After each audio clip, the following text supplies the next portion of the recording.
വനിതാ സംവരണ ബില്ലിലെ പ്രധാനമന്ത്രിയുടെ അഭിസംബോധനയിൽ പ്രതിഷേധം ശക്തമാക്കി പ്രതിപക്ഷം. നടപടി പെരുമാറ്റച്ചട്ട ലംഘനമെന്ന് കാട്ടി കോൺഗ്രസും സിപിഐഎമ്മും തെരഞ്ഞെടുപ്പ് കമ്മീഷന് പരാതി നൽകി.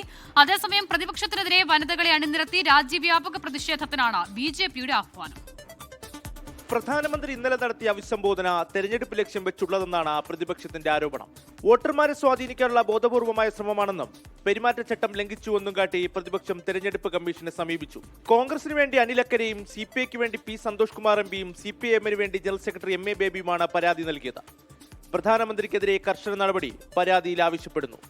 ഇത് സ്ത്രീ സംവരണത്തിന്റെ വസ്ത്രമണിയിച്ചുകൊണ്ട് ഡീലിമിറ്റേഷൻ എന്ന ഹിന്ദു രാഷ്ട്രത്തിലേക്ക് നീങ്ങാനുള്ള RSS പദ്ധതിയെ ഒളിച്ചു കടത്താനുള്ള ഒരു ശ്രമം അത് കണ്ടുപിടിച്ച് പ്രതിപക്ഷം അതിനെ പരാജയപ്പെടുത്തി. അതാണ് ഇപ്പോൾ സംഭവിച്ചിരിക്കുന്നത്.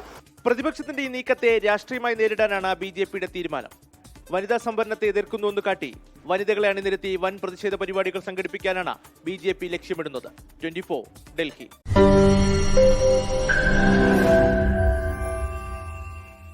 ലോകത്തെവിടെയായാലും ഏത് സമയത്തും 24 വാർത്തകളും ഓഗ്മെന്റഡ് റിയാലിറ്റി പാക്കേജുകളും എക്സ്പ്ലെയിനറുകളും വിശദമായി കാണാൻ ഞങ്ങളുടെ യൂട്യൂബ് ചാനൽ നിങ്ങൾക്ക് സബ്സ്ക്രൈബ് ചെയ്യാം.